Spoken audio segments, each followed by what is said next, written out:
రాజకీయాలు రాను రాను ఇలాగా దుర్భాషలతోటి వ్యక్తిగత విమర్శలతోటి ఇలా దిగజారిపోతున్నాయి. మరి ఇది కాదు, ఇది ఆ హుందాతనం ఉండాలి.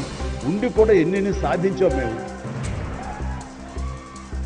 అది ఇదవుతున్నాడు. ఎంత మదన పడుతున్నారంటే వంటవని కూర్చోప్పుడు ఎంత రాదు చెప్పినప్పుడు ఇప్పుడు కూడా అలాగే అయిపోతుంది. అలా అవ్వకుండా ఉంటే బాగుంటుంది అంటే అలాంటి అవ్వకుండా ఉంటే బాగుంటుందన్న ప్రయత్నంలో నేను కూడా మిమ్మల్ని ఇన్స్పిరేషన్గా తీస్తూ నేను వెళ్ళినవాడేనండి.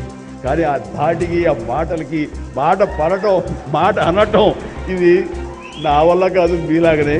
కాబట్టి నేటి రాజకీయాల్లో మనం అన్ఫిట్ అంటారా, లేకపోతే మనలాంటి వాళ్ళు ఇలాగ ప్రతిసారి ప్రతి చోటని చెబుతూ ఉంటే ప్రజలు వాళ్ళు మోటివేట్ అయ్యి అలా దుర్భాషలాడి రాజకీయంగా వ్యక్తిగతంగా విమర్శ చేసే వాళ్ళు కనుక తిప్పి కొట్టగలిగితే ఖచ్చితంగా